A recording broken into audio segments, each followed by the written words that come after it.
നമസ്കാരം. അമേരിക്കൻ യുദ്ധവിമാനങ്ങളെ ആകാശത്ത് വെച്ച് കത്തിച്ച് ചാമ്പലാക്കി ഇറാൻ.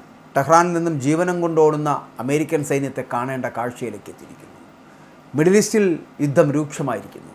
പശ്ചിമേഷ്യയിൽ ചോരക്കളമാകുന്ന നഗരങ്ങളായി തീർന്നിരിക്കുന്നു. അമേരിക്കൻ യുദ്ധവിമാനങ്ങളെ ആകാശത്ത് വെച്ച് അഗ്നിക്കിരയാക്കി തകർത്തിരിക്കുകയാണ് ഇറാൻ. ഇന്ധനം നിറച്ച നിരവധി അമേരിക്കൻ വിമാനങ്ങളും അത്യാധുനിക യുദ്ധവിമാനങ്ങളും തങ്ങളുടെ ബാലിസ്റ്റിക് മിസൈലുകളും ഡ്രോണുകളും ഉപയോഗിച്ച് തകർത്തതായിട്ടും കൂടുതൽ വിമാനങ്ങൾക്ക് ഗുരുതരമായിട്ടുള്ള നാശനഷ്ടങ്ങൾ വരുത്തിയതായിട്ടും ഇറാൻ്റെ റവല്യൂഷണറി ഗാർഡ്സ് കോർപ്സ് അവകാശപ്പെട്ടിരിക്കുന്നു. തിരിച്ചടിക്കാൻ ശേഷിയില്ലാതെ അമേരിക്കയും ട്രംപും കിതയ്ക്കുന്നു. ഇറാൻ്റെ തലസ്ഥാനമായിട്ടുള്ള ടെഹ്റാനിൽ നിന്നും ജീവനം കൊണ്ടോടുകയാണ് അമേരിക്കൻ സൈന്യം. മിഡിൽ ഈസ്റ്റിൽ യുദ്ധം അതീവ ഗുരുതരമായിട്ടുള്ള സാഹചര്യത്തിലേക്ക് വഴിമാറുന്നു എന്നുള്ളതിൻ്റെ ചില സൂചനകളാണിത്. ഇസ്ലാമിക് റിപ്പബ്ലിക്കിലെ ഒന്നിലധികം തന്ത്രപ്രധാനമായിട്ടുള്ള കേന്ദ്രങ്ങളിൽ രാത്രിയിൽ അമേരിക്ക നടത്തിയ വ്യോമാക്രമണങ്ങൾക്ക് പിന്നാലെ ജോർദാനിൽ നിലയുറപ്പിച്ചിരുന്ന നിരവധി അമേരിക്കൻ സൈനിക വിമാനങ്ങൾക്ക് നേരെ ഇറാൻ ശക്തമായിട്ടുള്ള മിസൈൽ ഡ്രോൺ ആക്രമണം നടത്തി. ഇന്ധനം നിറച്ച നിരവധി അമേരിക്കൻ വിമാനങ്ങളും അത്യാധുനിക യുദ്ധവിമാനങ്ങളും തങ്ങളുടെ ബാലിസ്റ്റിക് മിസൈലുകളും ഡ്രോണുകളും ഉപയോഗിച്ചുകൊണ്ട് തകർത്തതായിട്ടും കൂടുതൽ വിമാനങ്ങൾക്ക് ഗുരുതരമായിട്ട് നാശനഷ്ടങ്ങൾ വരുത്തിയതായിട്ടും ഇറാൻ്റെ റവല്യൂഷണറി ഗാർഡ് കോർപ്സ് ഒരു പ്രസ്താവനയിലൂടെ അവകാശവാദം ഉന്നയിക്കുകയാണ്. കൂടാതെ തങ്ങളുടെ രാജ്യത്തെ ലക്ഷ്യമിടുന്ന ആക്രമണാത്മകരും ഇസ്ലാമിക വിരുദ്ധരുമായിട്ടുള്ള അമേരിക്കക്കാരുടെ താൽപ്പര്യങ്ങളെ നശിപ്പിക്കുവാൻ ജോർദാൻ ജനതയോട് IRGC ആഹ്വാനം ചെയ്യുകയും ചെയ്തു.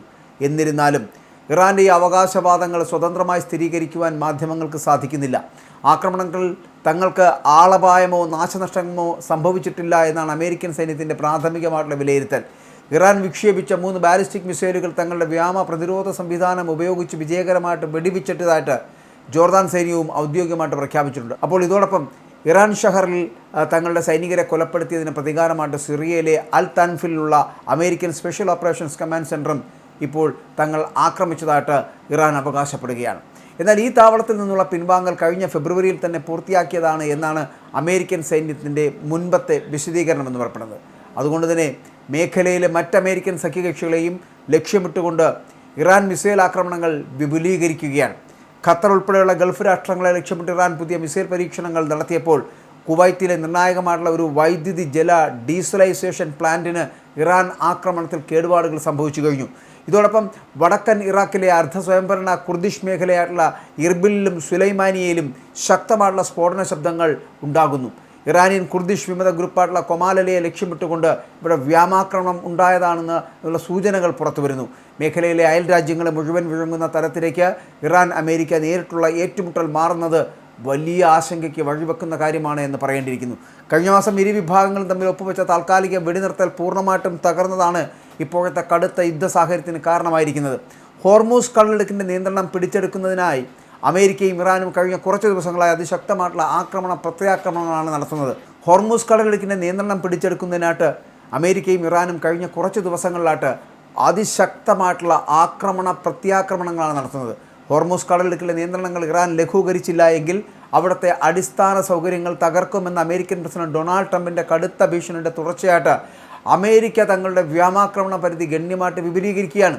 ഇറാൻ്റെ തന്ത്രപ്രധാനമായിട്ടുള്ള പ്രധാന തുറമുഖങ്ങൾ, പാലങ്ങൾ, വൈദ്യുതി നിലയങ്ങൾ എന്നിവ ലക്ഷ്യമിട്ട് അമേരിക്കൻ ജെറ്റുകൾ തുടർച്ചയായിട്ട് ബോംബിംഗ് നടത്തുകയാണ്. അമേരിക്കൻ വ്യോമാക്രമണത്തിൽ ഇറാനിൽ വലിയ രീതിയിലുള്ള നാശനഷ്ടങ്ങളാണ് റിപ്പോർട്ട് ചെയ്യപ്പെടുന്നത്. അഹ്വാസ്, ഖേഷം, ബുഷേഹർ, ബന്ദറി, ലൻഗെ തുടങ്ങിയ തെക്കൻ തീരദേശ നഗരങ്ങളിലും ദ്വീപുകളിലും മിസൈലുകൾ പതിച്ച് വലിയ നാശനഷ്ടങ്ങൾ ഉണ്ടായിരിക്കുന്നു.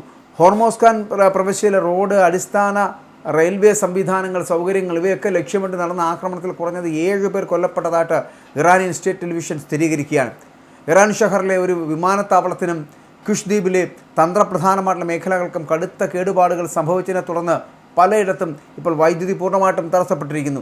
അമേരിക്ക നടത്തിയ ഈ ആക്രമണങ്ങളിൽ ഇതിനകം തന്നെ ഡസൻ കണക്കിന് ആളുകൾ കൊല്ലപ്പെടുകയും 100 കണക്കിന് പേർക്ക് പരിക്കേൽക്കുകയും ചെയ്തതായിട്ട് ഇറാൻ ഔദ്യോഗിക വൃത്തങ്ങൾ തന്നെ വ്യക്തമാക്കുകയും ചെയ്യുന്നു.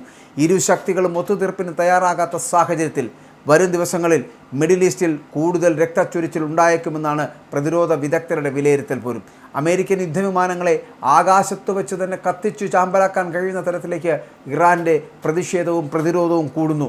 ടെഹ്റാനിൽ നിന്നും ജീവനും കൊണ്ടോടുന്ന അമേരിക്കൻ സൈന്യത്തെ കാണേണ്ടി വരുന്ന ഗതികേടിലേക്ക് എത്തിയിരിക്കുന്നു അമേരിക്കൻ പ്രസിഡന്റ്. മിഡിൽ ഈസ്റ്റിൽ യുദ്ധം രൂക്ഷമായി കഴിഞ്ഞു. പശ്ചിമേഷ്യയിൽ അവിടെ അതിനെ ചോരക്കളമാക്കുകയാണ് അവിടുത്തെ നഗരങ്ങളെ. അമേരിക്കൻ യുദ്ധവിമാനങ്ങളെ ആകാശത്ത് വെച്ച് അഗ്നിക്കിരയാക്കി തകർക്കുകയാണ് ഇറാൻ. ഇന്ധനം നിറച്ച നിരവധി അമേരിക്കൻ വിമാനങ്ങൾ, അത്യാധുനികമായിട്ടുള്ള യുദ്ധവിമാനങ്ങൾ ഇവയൊക്കെ തങ്ങളുടെ ബാലിസ്റ്റിക് മിസൈലുകളും ഡ്രോണുകളും ഉപയോഗിച്ച് തകർത്തതായിട്ടാണ് ഇറാൻ്റെ അവകാശവാദമെന്ന് പറയപ്പെടുന്നത്. വരും ദിവസങ്ങളിലും ഇത്തരത്തിൽ തന്നെയായിരിക്കും ഇറാൻ പ്രതികരിക്കുക.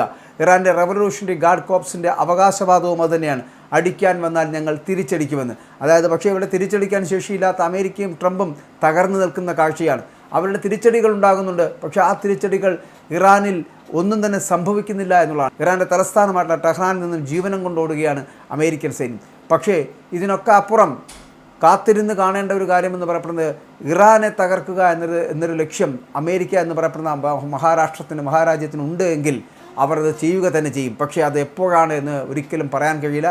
പക്ഷേ ഈ പറയുന്ന ബാലിസ്റ്റിക് മിസൈലുകളും ഡ്രോണുകളും വളരെ കൃത്യമായിട്ട് പ്രാദേശികമായിട്ട് വികസിപ്പിച്ചെടുത്തത് കൊണ്ട് തന്നെ ഇറാനെ തകർക്കാൻ അത്ര എളുപ്പമല്ല. അവർ തിരിച്ചടിക്കുക തന്നെ ചെയ്യും. കഴിഞ്ഞ 3 മാസത്തോളമാകുന്നു ഈ യുദ്ധം തുടങ്ങിയിട്ട്. ആ 3-4 മാസത്തിലധികം തന്നെ ആ യുദ്ധത്തെ മുന്നോട്ട് കൊണ്ടുപോകുവാൻ ഇറാന് കഴിയുന്നുണ്ടെങ്കിൽ, അമേരിക്കയെപ്പോലൊരു രാജ്യത്തെ പിടിച്ചു നിർത്താൻ കഴിയുന്നുണ്ടെങ്കിൽ, അമേരിക്കൻ സൈന്യത്തെ പലായനം ചെയ്യാൻ കഴിയുന്നുണ്ടെങ്കിൽ അത് ഇറാൻ്റെ ശക്തി സ്രോതസ്സുകൾ എന്ന് പറയപ്പെടുന്ന ഈ ബാലിസ്റ്റിക് മിസൈലുകളും ഡ്രോണുകളും തന്നെയാണ്. അവ ഉപയോഗിച്ച് തന്നെയായിരിക്കും ഇവിടെ അമേരിക്കയെ തറപറ്റിക്കാൻ പോകുന്നതും മാത്രമല്ല ട്രംപിനെ വരുതിയിലാക്കാൻ പോകുന്നതും ട്രംപിനെ കൊന്നു കുഴിച്ചു മൂടുന്നതും.